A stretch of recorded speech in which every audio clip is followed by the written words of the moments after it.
So what I'm hoping to do this morning is really help you understand children who have been exposed to sending images, receiving images, and the kinds of things that happen after the event. And that's usually where we come in as the practitioners, as the police, as law enforcement, as teachers, and those people involved in the children's lives. I will ask later on for a little bit of participation so that you can really understand exactly what's happening. So I will show you a bit of theory, and then I will show you a video, and I will ask you to let me know what you notice, because that's how we learn: experience and understanding.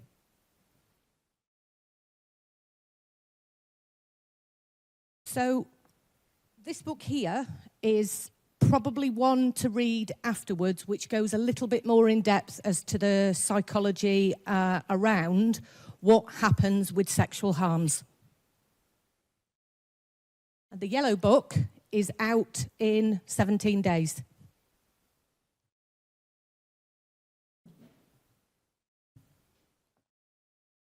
As I'm talking today, I do not know anybody's history. I do not know what has or hasn't happened to any of you in your history.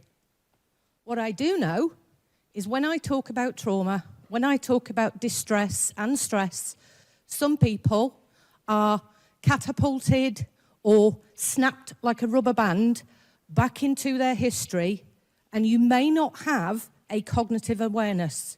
You might notice something in your body.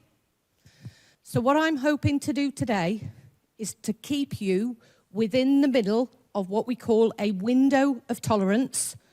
And a video that I have on YouTube is called The Polyvagal Motorway of Wellness. And this is about being in the middle lane. I don't want to evoke the fight or flight response, and I don't want to evoke the response where you daydream or dissociate. And understanding that is really helpful, because that's what happens to children. When there has been a trauma, they often become agitated, disrespectful, loud, violent, and that would be the red lane. That is what we call mobilization to safety. They need to get away, they need to fight you, they need to run away, and they need to stay in a position where they can assess the situation. Perhaps sometimes they go into the blue lane, which is withdrawal, depression, and they don't want to engage with you. And that can happen to all of us at any time based on our own histories. So as I'm talking today, and as other people do talk today, our bodies are going to notice that we don't particularly like some of the things we hear. We find them uncomfortable. And understanding how to keep ourselves regulated, and that's a nervous system regulated, and in a place where we can assist and be with children, then we need to notice what's happening within us. And this is why often psychotherapy is about your own nervous system. And my profession, well, we have to go for our own therapy. We have to make sure we can hold and contain the people we work with. And that's hopefully what I'm going to help you understand today, is when you work with these young people, whether they be 2, 3 or 4, all the way through to 17, 18, 19 or 20, and maybe even beyond, their bodily responses are often out of their awareness.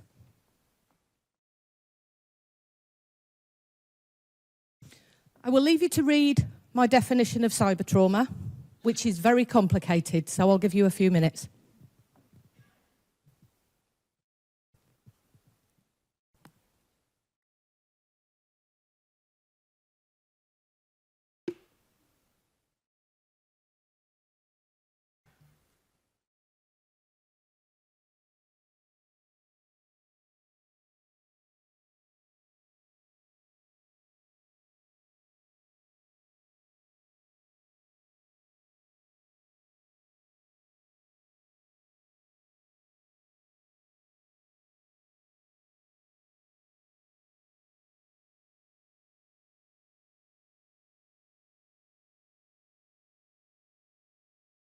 Hard work, isn't it?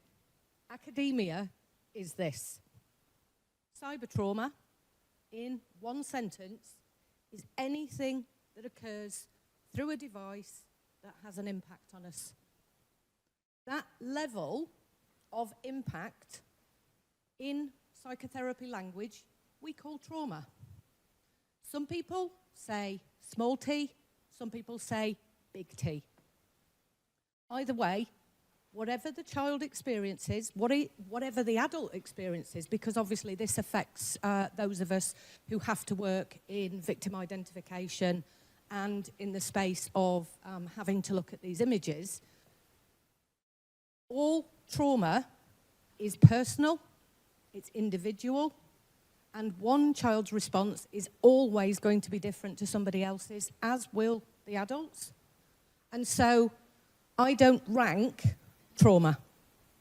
I work with trauma as the person experiences it and as they understand it. So trauma is something that happens to us, it's how we understand it, and it's the story we tell ourselves about what happened and who was or wasn't there to help us when it happened.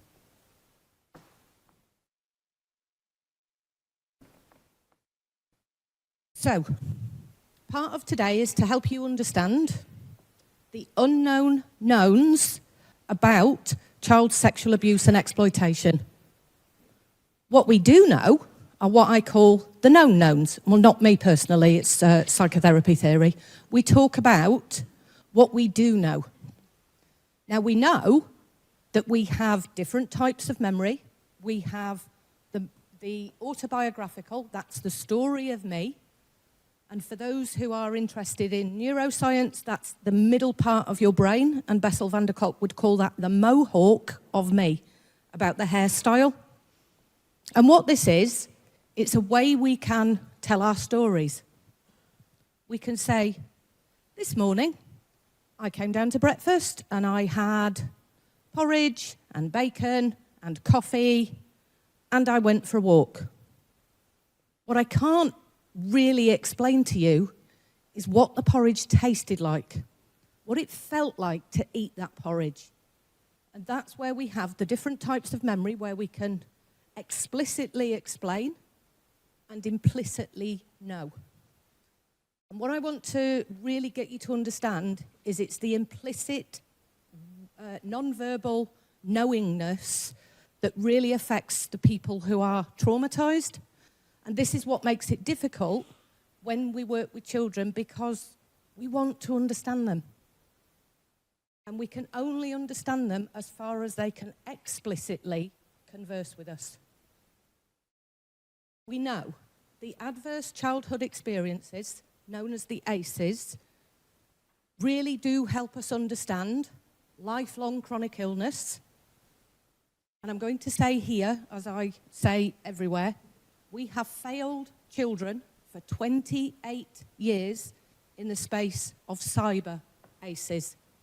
We have only addressed mental health issues, parents going into prison, and the ACEs study was conducted in 1998 by Folletti and Ander, who looked at the kinds of things that we were exposed to in childhood that might have an impact on our life later on. Not one question addressed anything to do with the internet, and to this day, still does not. One of the things I cannot do is get into the space of trauma and have these conversations because it's not fully understood. And it's difficult to comprehend how something through a screen can have an impact on a child. And so I'm vested in being an activist in this space and educating the people who are able to work with this. And quite often, that tends to be in the world of CSAM, exploitation, grooming gangs, and people like yourselves. But you are the people who work with these children. We do know childhood trauma has a lifelong impact. We can see the studies in the other side of the work that I do. In functional health, we know trauma affects the expression of DNA. We call this epigenetics. And I don't want to bore you with the science, but fairly simply, when we are hugely stressed, our cells function in something that's called the cell danger response. They behave accordingly with the stress and trauma. And if that's at a cellular level, what does that mean for children growing up in an environment where they cannot escape the use of screens? If their trauma occurs through that screen, and now they have to do their education, their reading, as they get a bit older, their shopping, their socializing, all via the same kind of screen, the way brains work is they have an associative memory. And so do cells. Our bodies respond to the environment. And of course, if that cell danger response was shock from a screen, you are going to remember that in your body, what we call somatically. So what we don't know at this point in time, because people have not studied it, is what is the impact of cybertrauma on day-to-day functioning? What's the impact on the psychological functioning? What's the impact on the emotional well-being, welfare, and functioning? And what's the impact for lifespan theory? We don't have those answers. We're not even studying it yet. And it's now 2024, and the internet really became quite popular in, let's say, 1993 to 1996. But as researchers, we are incredibly slow for this area. And one of the things I've pointed out is when I was writing the Yellow Book, I decided I wanted to see how many studies around technology and emotional well-being, or technology and the impact of seeing graphic material, technology and the impact of seeing kind of distressing material, versus a compound in broccoli called sulforaphane. So I did a generic study, 2020, how many studies were carried out on sulforaphane, and there were over 100,000 results for studies on sulforaphane, and there were 12 on the impact of technology on well-being, and none of them addressed CSAM, CSE, grooming, or anything to do with the kind of work we're talking about today.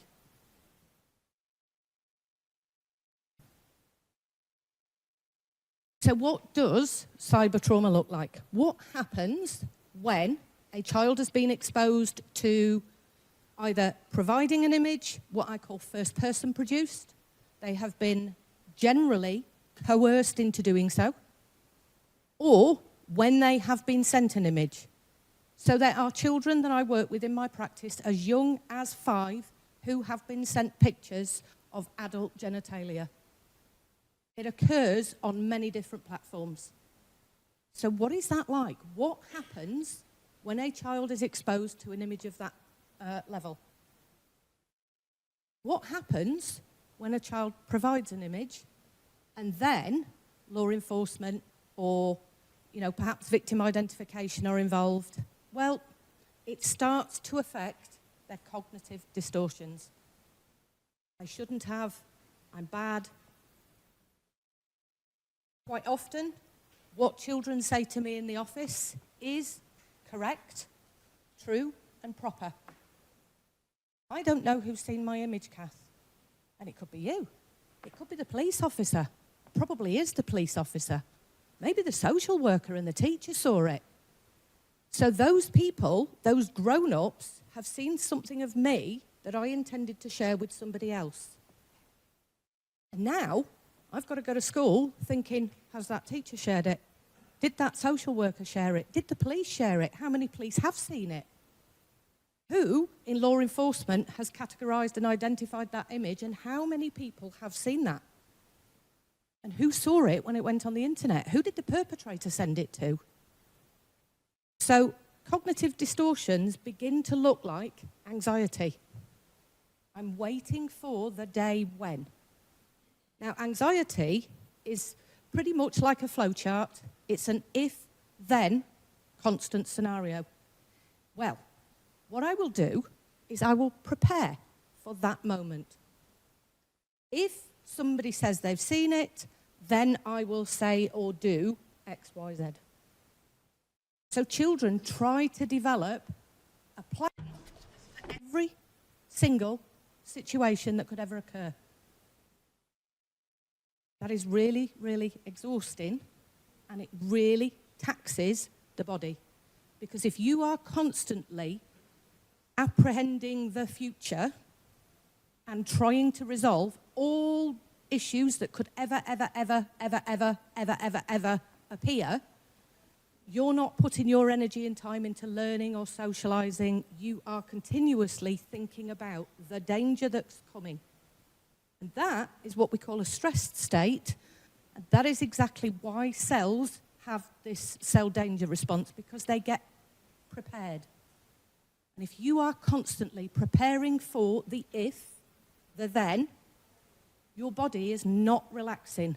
There is no time to rest and digest and repair. And so, some of the children start to present with physical ailments, which I'll talk about a little bit.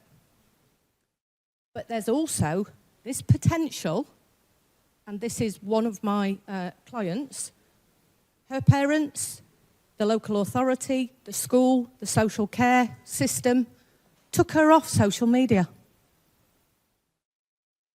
And I asked them a question. What happens when she goes back on social media under her name? Because the perpetrators knew her name. Do you think that they won't find her again when she goes back on social media? And who has actually sat and prepared the child for that moment?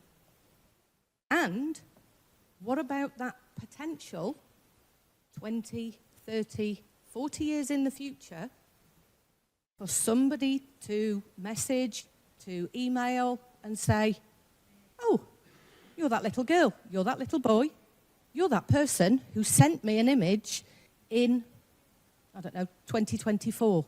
Do you remember? That's why I talk about cybertrauma having a delayed response. Because even if a child comes into my therapy office and we work through the CSAM issue, I know there is also the potential for that child to re-experience that at any time in their lives, but also there's the potential for it to happen to one of their family members. So just imagine, 14-year-old Katie sends an image, it's dealt with, she goes about her business, and at 25 she gets married, and at 55 she's a grandma, and suddenly little Timmy, her grandchild, comes in and says, Grandma, why have I got this image? Have we even considered what the lifelong impact might just be?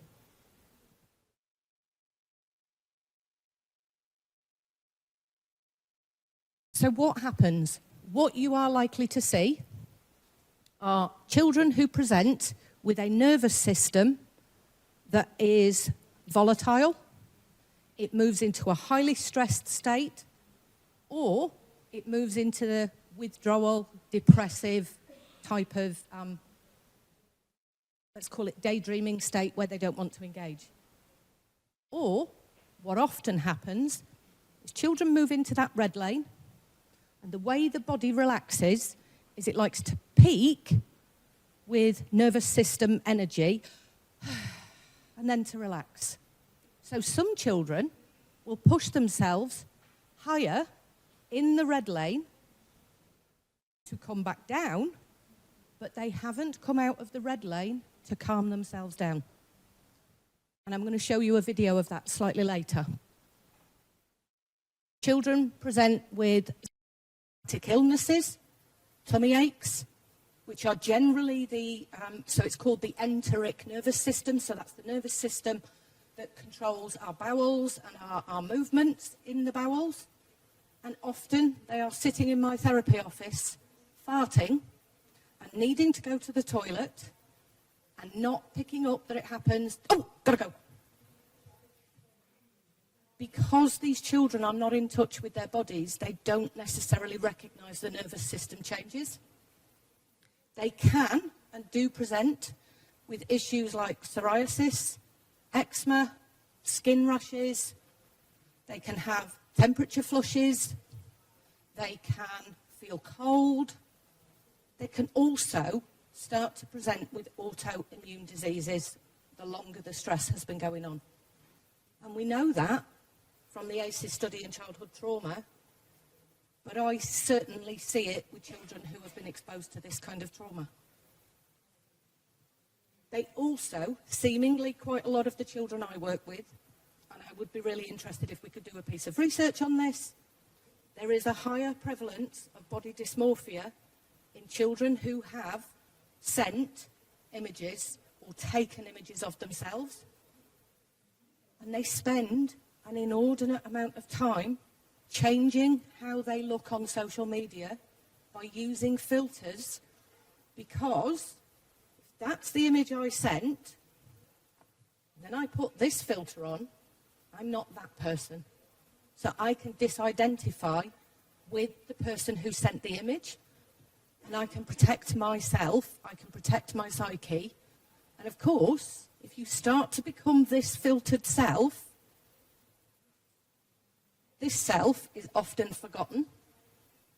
And what we tend to see is children who start to put themselves through huge amount of makeups, tutorials. They start to come in my office and they will start to wear lots and lots of foundation, and their eyes, when they actually do their eyebrows, they look surprised, because quite often they're in a shock state, and they're emphasising that presentation of themselves to the public, to social media. Because of course it's too distressing to be this child over here. But if this child over here, the one who sent the images, was the one who had all of the makeup, they now take it off. And what I'm actually seeing are children who tell me they're fat when they're not. They tell me they feel fat. They want to have breast surgery.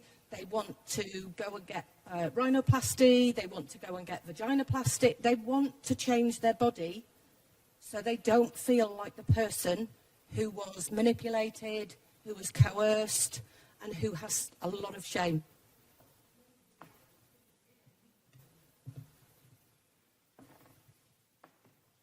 Lots of other ways that children present in a therapy office is they may have versions of depression. Now, depression in adults looks very different to depression in children. Depression in children can be throwing chairs. It can be screaming at you and fighting with other children. It can be low mood, not wanting to engage. And of course, that's where a psychological assessment is really, really helpful. But I really wish we had this education about depression in children does not look the same as in adults. And therefore, what often happens is a dismissive statement about the naughtiness or the behaviour of the child. And we forget to see what's behind the behaviour as a form of communication. Quite often, the children start to develop obsessive-compulsive rituals around technology, because what they're trying to do is create a way they can use, for example, Snapchat, that doesn't involve a conversation with the perpetrator or where the perpetrator was. So what they will often do is open other apps in a particular order before opening Snapchat. And that's so that they can afford their physiology a break. And if I take a particular action in a particular order and it starts to become obsessive and it starts to become a ritual I can rely on, there's what we call habituated learning. It's less stressful. So one of the questions I ask when I'm talking to children in therapy is, so what's the first app you open in the morning? And it might be Snapchat, Instagram, Discord. And they'll say, why that one first? What do you then choose second? And I'm wondering if many of you are now thinking about what you actually do with your social media. Because we have rituals. We have our favourite platforms. And what happens when this trauma occurs is that pattern gets disrupted. And what makes our physiology and our psychology feel safe? Habits, rituals. Some of us might call them morning routines. And if you look on social media at the moment, there's a very, very large set of very famous podcasters who all talk about this morning routine, having a cup of coffee, going outside, taking a walk, getting in an ice bath. Well, it's the same for children. And the moment their alarm clock goes, they pick up their device and they want to start using it in a particular order. What we as parents, teachers, therapists, law enforcement, social workers, what we really need to understand is the child's world as they see it and as they experience it.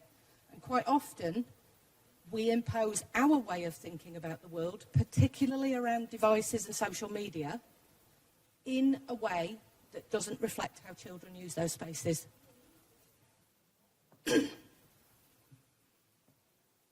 One of the things children certainly have done that I've talked with that have been through my practice and ones that I've worked with in the schools is children will also go on to view pornography. Now, what I am going to say is that word usually conjures up one particular type of production. Whereas what I would say is certainly there are as many types of pornography as there are fruit and vegetables. And we need to ask the children, if they use that word and they're talking about viewing pornography, what is it that they're watching? So to give you an example, an 8-year-old child who had sent images of their genitalia found themselves watching hentai porn, which is the cartoon version. I asked why. Well, because they were into watching manga-type cartoons, and that was what they'd been sent, and they didn't know all the types of pornography existed. One of the children I worked with, who was 9, a little girl who had been sexually abused, she watched pornography to understand what had happened to her. 2 very different motivations for viewing pornography, and what we tend to talk about is the choice to watch pornography, and we don't ask those nuanced questions about what it is that a child's doing or why they're doing it, what their modus operandi and motivation is, and certainly it helps you understand the child's motivation for doing things in a particular way. Some children will choose violent pornography, or they will go and watch violence in order to, as I said earlier, pique their arousal system of their nervous system, so they can then tolerate being frightened, tolerate being aroused psychologically, aroused in their nervous system, so they can feel calm afterwards. However, what their nervous system is not doing is really calming down. It's only moving in that space that I call the red lane.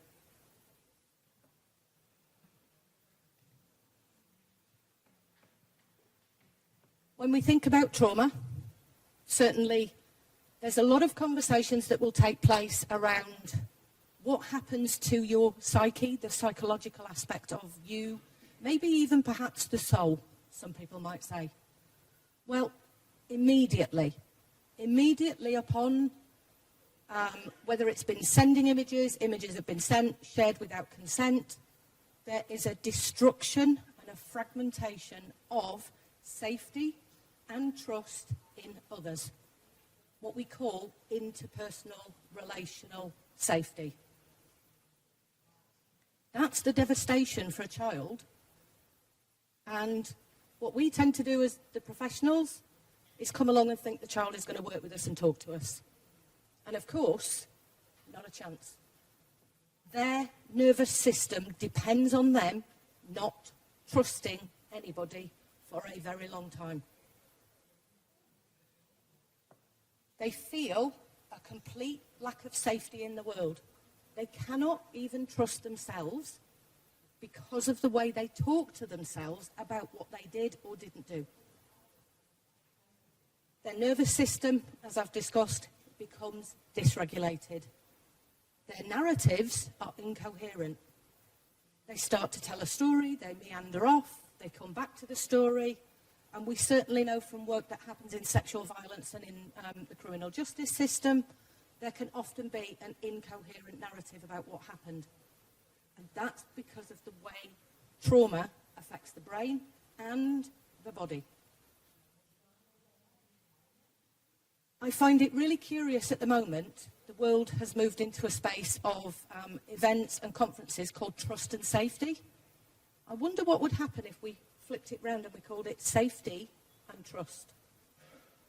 Because when we feel safe, we can trust. When we don't feel safe, we do not trust. And that is how we have interpersonal communication, and it's how we help these children manage what's happened to them.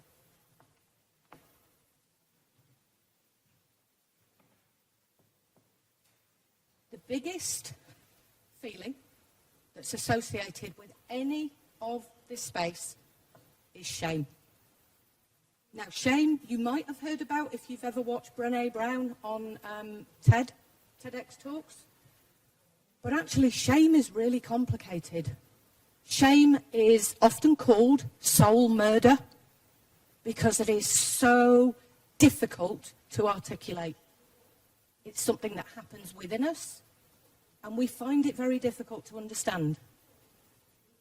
So there are a number of theories, and one that's just emerged from a colleague of mine is something that's called shame containment theory.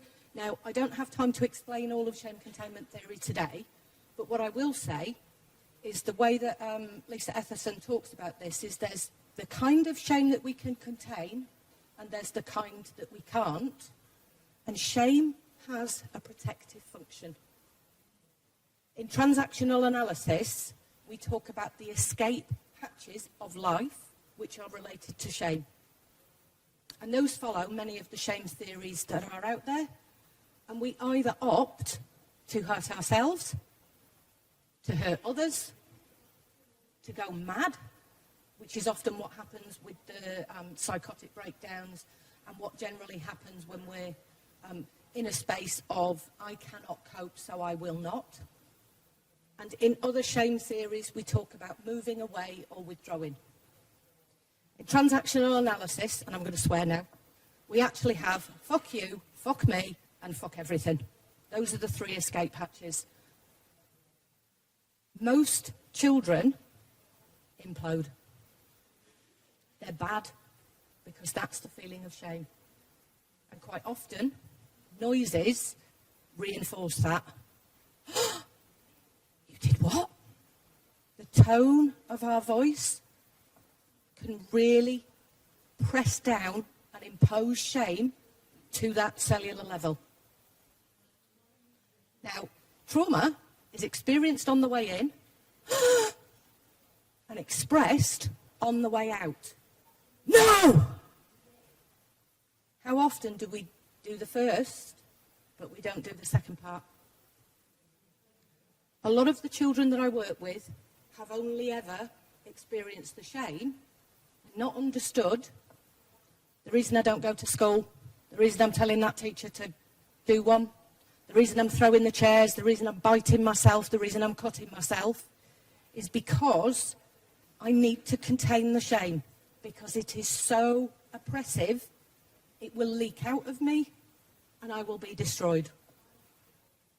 And so you can see whether a child is pushing their shame out upon you or pushing it in upon themselves, it is a stress management process that they're engaging in.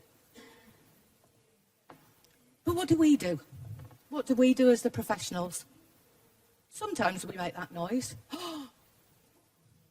But more often than not, we move in. Oh, that's so terrible. Tell me about that. why don't we go for a walk? And children who have been through this kind of trauma don't feel safe. They don't want to trust you. So we're coming towards, they're now going to move away. So we need to learn to manage our need to be their rescuer, our need to have the solutions, our need to be the ones with the answers, and we need to sit with them and allow the space of the energy between us to give them that felt sense of safety. So I'm going to use that word again, that felt sense of safety. The implicit knowing, I am here for you, I will wait for you, we can do this together, and I'm not going to rush in with all the answers, etc., etc. So, I'm going to try and get these videos to play now. I'm going to play the videos twice. The first time round, I'm not going to say anything, and then I will explain the video.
Would anybody like to volunteer what they felt watching that?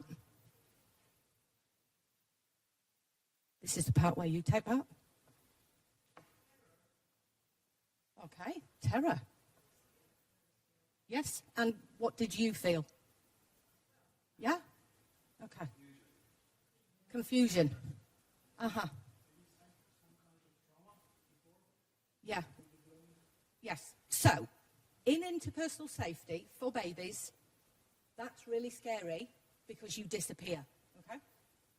Mum is blowing her nose, but if you notice, this little boy is called Emerson, and this video's about, I don't know, 15, 16 years old. Emerson moves away at the first sign of the trauma because he doesn't understand it. And then Mum takes the tissue away, and he moves forward. And she must be smiling because his face changes. So I'm just telling you from a developmental perspective, I was watching his eyes when I saw this. And it goes on. But here's the process of trauma and cortisol. The first move away is quite big. He comes forward. The second move, he goes back with even more energy. On about the third or fourth time, he does not move. And we call that trauma saturation. Mum then starts to co-regulate him. In motherese. His nervous system can be regulated by the energy of the other. Phew. And then she blows her nose again. How many of you felt the noise he made in his tummy? And if not, I want you to listen to the last time he moves away, and I want you to feel, really, the energy his body puts into that moment, okay? Now, this is a very safe kind of trauma. It's somebody blowing their nose.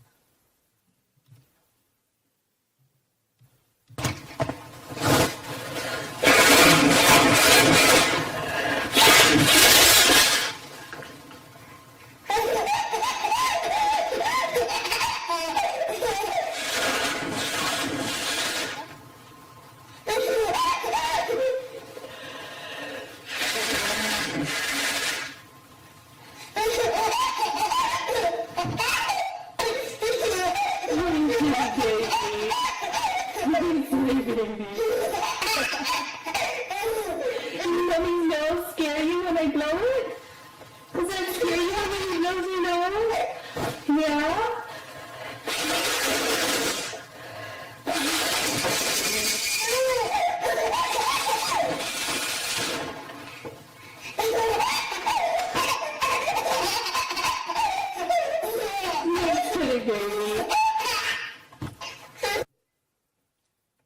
That last move is exactly what I talked about with the children earlier, pushing themselves to that really big. He made a noise from his tummy. That was guttural. He was out of the red lane. He'd pretty much overproduced cortisol and adrenaline, epinephrine in the brain, which is why his body reacted like it did.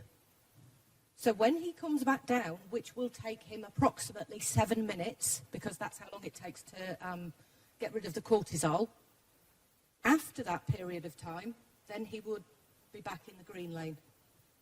But imagine that child that's in the classroom that's listening to the bangs and the clicks and the twitches and the bings and the bongs of all of the kind of equipment that they're surrounded by and the associations their memory makes. Children in classrooms, even if we ban smartphones, okay, are still going to hear noises that remind them of the time that they sent the image and the ping came back and the message that said, I've just shared this, I've kept this, I've screenshotted it, why did I send that, etc., etc. So I'm going to show you just how quickly cybertrauma happens. This gentleman here is Joe Tidy. He is a journalist from the United Kingdom, and he went to visit the Internet Watch Foundation. When AI images, so this is almost a year old, this documentary, when he went to the IWF, he was told, we have 11 images, starting with category C, and we will move all the way through to category A. They are rendered, so you are not going to see some of the things in the pictures. And during this documentary, he is now on image number 2. Okay, so he's been prepared for what he's about to see. See if you can notice the same kinds of reactions in Joe Tidy that you saw in Emerson.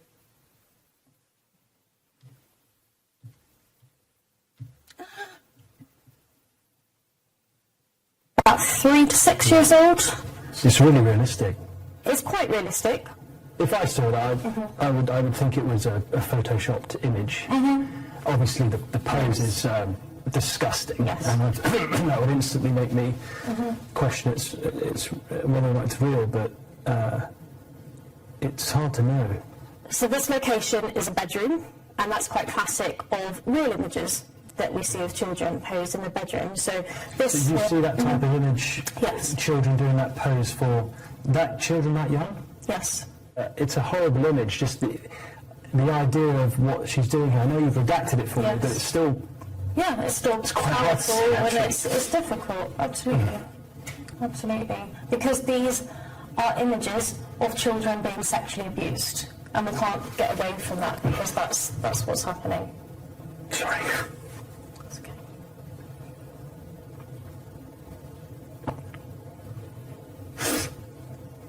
Do you want to take a break?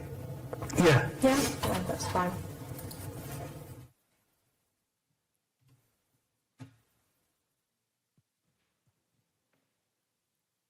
What do you feel like watching that video?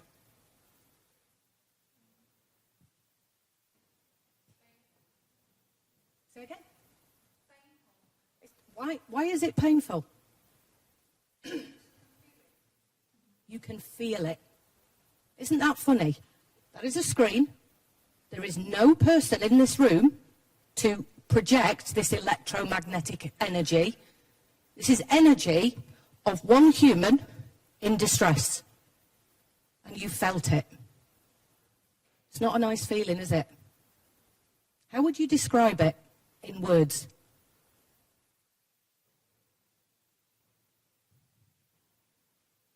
It's very difficult. You can maybe sense it in your tummy. You might have a pressure on your chest. You might feel like you want to fidget. Or, as in my case, that you want to go and give him a hug. Oh my goodness. What I notice here are the stages of trauma, and because he's an adult, I can actually take you through it very quickly, because I'm aware of time and questions. So I am going to talk over the top. About 3 to 6 years old. It's really realistic. It's quite realistic. If I saw that, I would think it was a photoshopped image. Obviously, the pose is disgusting, and that would instantly make me question its whether or not it's real. But Losing the ability to speak. it's hard to know. So this location is a bedroom, and that's quite classic of real images that we see of children posed in the bedroom. So this. So you see that type of image, Yes. children doing that pose for children that young? Yes. It's a horrible image, just This is what we call the idea of what she's doing here. I know you've redacted it for me, Yes. but it's still... self-soothing. Yeah, it's still quite powerful hard, and it's difficult. Absolutely. Major distress. Absolutely. Because these are images of children being sexually abused, and we can't get away from that because that's what's happening. Sorry. That's okay.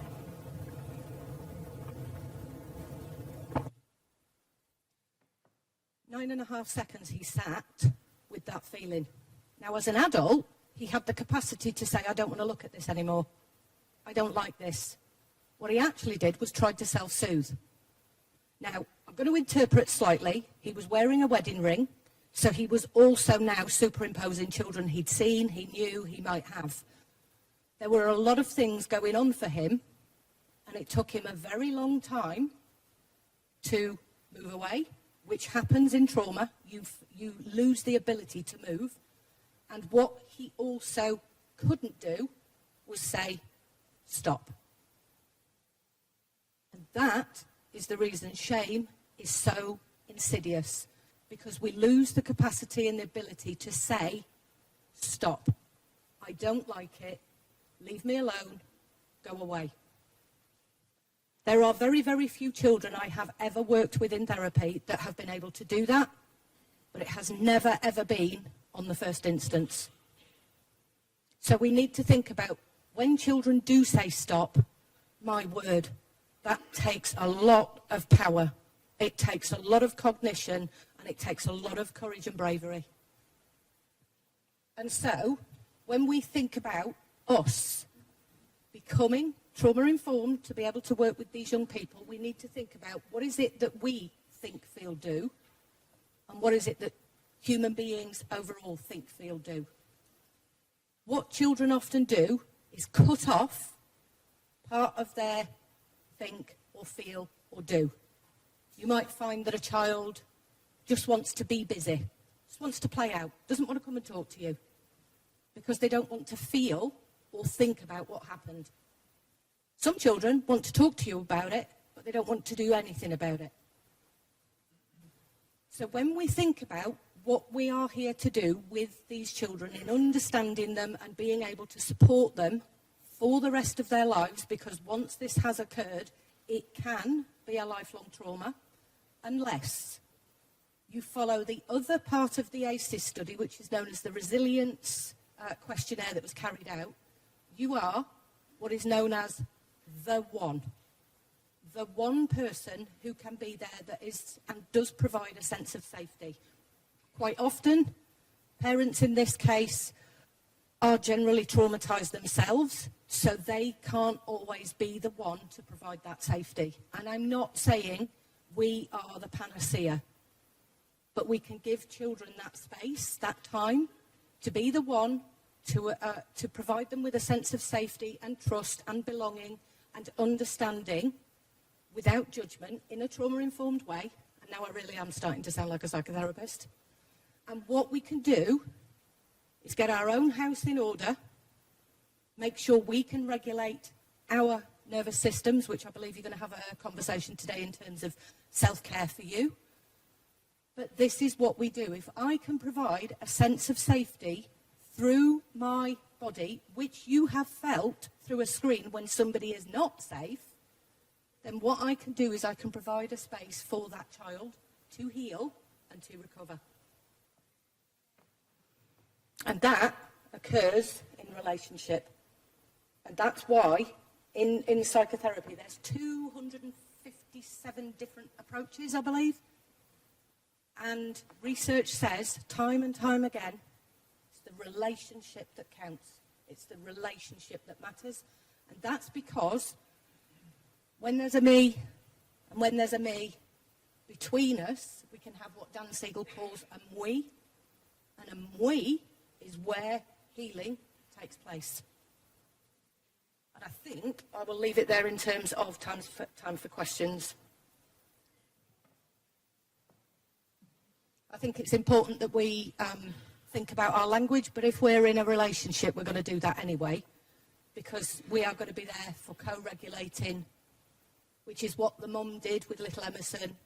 I mean, I'm not saying we all have to talk to our parents, clients, friends in that motherese, and we don't always have to do that stuff. So, I'm here to have a chat, okay? Because generally children find that threatening. So, be you. Children will know you're being authentic. Children can meet you where you are when you are authentic. If you try too hard, they will know. They will spot it. They won't interact. And again, when we think about the language that we use in this space, just think about that word, self-produced. That's assuming that there was a self within the child to create the image. And the first person produced is generally how I talk about this material, because actually I'm talking about images that have been generated by the child, first person, in a second person, third person type relationship. So I generally talk about the first person because the self is something separate. Okay, I will leave it there for time for questions. Thank you.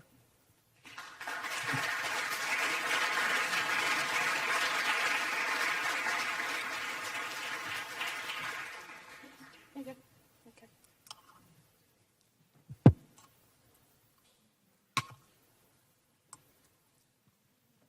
Actually, I've realised I need to explain an acronym. PACE stands for playfulness, acceptance, compassion, empathy. Hi. No, you have to shout. Yeah. Not working? Yeah, it's working. Thank you for your presentation. I was absorbing everything you said. I'm an investigator in this area for a long time, and I know that you already explained this, but I'm asking you to point out how important it is for investigators to know how children feel, how to react, how the trauma, how they are dealing with trauma, how important it is for investigator to know all the things about children being abused and afterwards. That would be a lot longer than I've got time for today. I certainly see there is a need for the entire world to be trauma-informed. I know it can be very dismissive. Oh, are you calling that trauma? Actually, trauma is trauma, and each child may present, to be very sweary, you might find children that are like, you're in uniform, not wanting talking to you. In which case, you're not the person to meet them where they are, and sometimes it needs to be. Now, to do that is going to have huge impacts on resources, isn't it? Because if every investigator turns up to do the job and the child goes, not you, so you bring in another person, they go, not them, you bring in, you haven't got the staff. So it's learning how to manage. Okay, I know you don't want to talk to me, and I can understand that, and I'm certainly going to this slide here. It's resonance. You resonate with what the child is telling you. I get it. I totally understand, because you will after today. I totally understand. You don't trust me. I wouldn't trust me. And that's okay. However, I have a job to do, and I know you don't want me to do the job. So one of the things about, and it's not soft parenting, it's not soft practice, you're acknowledging the emotion. You are acknowledging what the child is telling you. And you have to be robust enough and boundaried to say, and yet we have to do this. It's the same as putting shoes on a child. You have to put your shoes on. I don't want to put my shoes on. Okay, I understand, but there could be dog poo outside. So we really need to put shoes on so we don't, and you're going to put them on because it's not safe to go outside without shoes. What we have done for a very, very long time is just tell children, I'm in charge, you're not. And it's about saying, I still get to be the grown-up and the one making the choices. And yes, that is distressing. And I understand where you're coming from. But we still have to do this. Does that make sense? Yeah, absolutely. I just want to say another thing. I watched the gentleman in the video. and I can understand him completely. When I was starting to investigating those crimes, my daughter was 5 years old, and I see my daughter in every child that I watched in the video. So it was really tough. Yeah, it's incredibly distressing, and I am very privileged. I have never had to view these images. I've had children in practice say, "Can I?" No, I know my own response, and in certainly in the world I work, vicarious trauma or second-hand trauma, it gets lots of different names, is something to manage. But what we also then do is we look at our own children, I'm a mum myself, and we go, oh, has this ever happened to you? Do you know anybody that it's happened to? And we then become cognitively aware. We can be looking at any child, and certainly in today's world, knowing the figures that NECMEC have. How many children have had this happen? How many children have been exposed to this? Where are we in terms of being able to catch up with the data and hashing? And I find it really distressing to go shopping because I see so many children and I think 50%, 60%, 70%, 20%, I don't know. I just don't know the figures, but I do know there's a lot of them on social media being unprotected in this particular issue. Scary.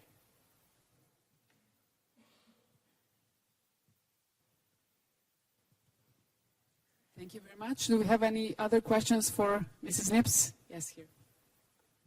Thank you so much. I don't know. This works. It works. Hi. Pleasure. That was really excellent. I loved the video with Emerson. And you used the term there, and if I got it incorrectly, it wasn't healthy trauma, but you said it was, what kind of trauma is like looking at somebody sneezing. Is there a digital version of that? Well, the experience is still traumatic, but it's something that a child or grown-up needs to go through to their kind of digital age. Do you know what I mean? I would put that on. So my PhD is actually looking at children under the age of 11 who have viewed inappropriate content. And whilst I can't, and no ethical body is ever going to allow us to show children something traumatic, but we do know some of the research that's been done about, and again, it's not very robust, but when you look at research that's like, look at this view of a beach or the countryside, and then we show them an image of two animals fighting, we say that that's the equivalent. I don't think it's anywhere near the equivalent. So I think what we have in this space are best guess, anecdotal conjecture, and honestly, I don't know the answer to that. As I was looking there, it just seemed like the digital version of sneezing. Like in life, we need to see other people sneeze, and then this child may be young or scared, and their reactions are absolutely adorable and tough to watch. But like, we need to go through. Is there like? Oh yeah. So in trauma, we talk about eustress and distress. Eustress is good, healthy stress. So even building neurons in the brain takes a certain amount of stress. You have to stress a neuron for it to then reach out to the next neuron to start communicating. So yes, we have appropriate levels, such as, for example, the sneezing. I'm not sure what we would appropriate that to in terms of digital, because is it appropriate that every child sees a beheading? No, probably not. However, that is their current normal. So because we didn't do this research before COVID, now we have excess screen time, we just don't know the figures. So I don't know how we can say what is eustress, and there's no way to measure it unless we're constantly walking around with fMRIs and, biomarker technology on ourselves.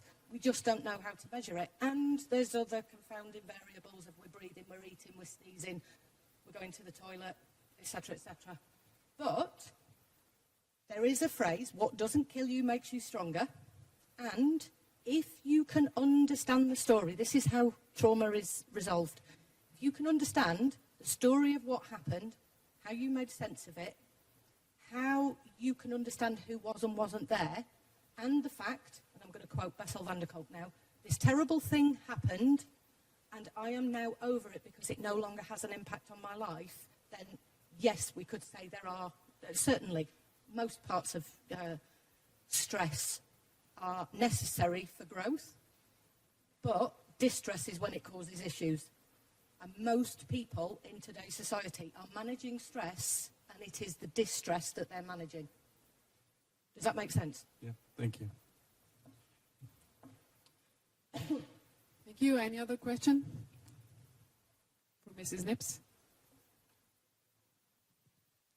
If not, thank you very much, Mrs. Knibbs, for these interesting insights. Hvala lepa, gospe Knibbs, za zanimivo predavanje.